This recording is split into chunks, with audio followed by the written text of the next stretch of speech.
Saya Karmelita Asri Widandaru akan melaksanakan presentasi menjawab 3 pertanyaan dari video kedua. Sebelum itu marilah kita berdoa dalam nama Bapa dan Putra dan Roh Kudus. Amin.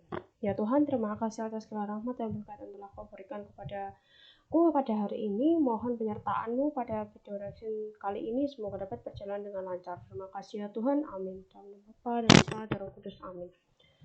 Saya akan menjawab 3 pertanyaan. Yang pertama, pertanyaan pertama. Bagaimana manusia menggunakan agama untuk memperbaiki kehidupan spiritualnya? Semua orang dalam kehidupan sehari-hari penuh dengan pertimbangan. Selalu bertanya-tanya keputusan manakah yang paling tepat untuk diambil. Selain itu, semua orang, baik itu orang baik maupun orang jahat, pastilah pernah melakukan tindakan yang salah. Dan dia bisa merasa bersalah atas tindakan tersebut. King and Boyatzis 2015 mengatakan, spiritualitas dapat didefinisikan sebagai keinginan manusia untuk introspeksi, keterkaitan, dan pencarian makna dalam hidup. Disinilah manusia menggunakan agama sebagai pilar, yaitu menuntun orang menuju hidup benar, tindakan yang benar, dan pada akhirnya mendekati pribadi Tuhan. Tuntunan untuk mendekati Tuhan disediakan oleh agama itu sendiri. Misalnya dalam Islam melalui sholat 5 waktu, kemudian dalam agama saya sendiri yaitu bersekutu dengan Tuhan pada saat teduh pribadi, pergi ke gereja, mengikuti misa harian, dan sebagainya. Kemudian pertanyaan yang kedua, bagaimana manusia menggunakan agama untuk berbuat tidak baik kepada orang lain? Manusia dapat menggunakan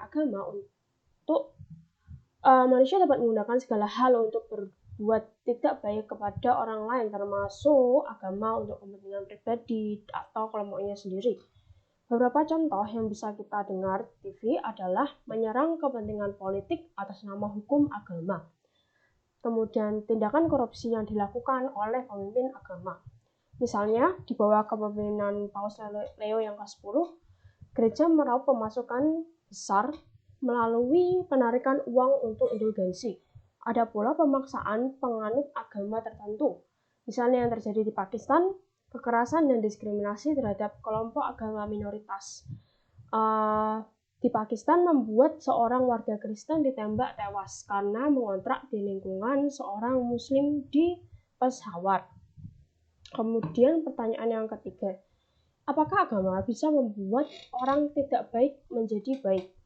Menurut saya, agama bisa membuat orang yang tidak baik menjadi baik. Ada banyak contohnya. Misalnya cerita pengedar narkoba menjadi orang yang taat beragama. Banyak lagi cerita yang kita dengar dalam kehidupan sehari-hari. Dikutip dari video agama yang kedua, agama adalah sebuah institusi sosial dan institusi spiritual. Menganut agama yang merupakan bagian dari kelompok sosial mampu mendorong orang atau kelompok lain untuk menjadi pribadi yang memiliki spiritualitas tinggi. Contoh peran sosial adalah ketika kita, seorang penganut agama, mengajak teman kita untuk berdoa secara tidak langsung, mendorong mereka untuk menjadi orang yang positif melalui ucapan syukur ketika berdoa. Sedangkan contoh agama sebagai institusi spiritual, seperti yang saya katakan tadi, semua orang melakukan tindakan salah dan memiliki perasaan bersalah. Spiritualitas adalah keinginan untuk introspeksi.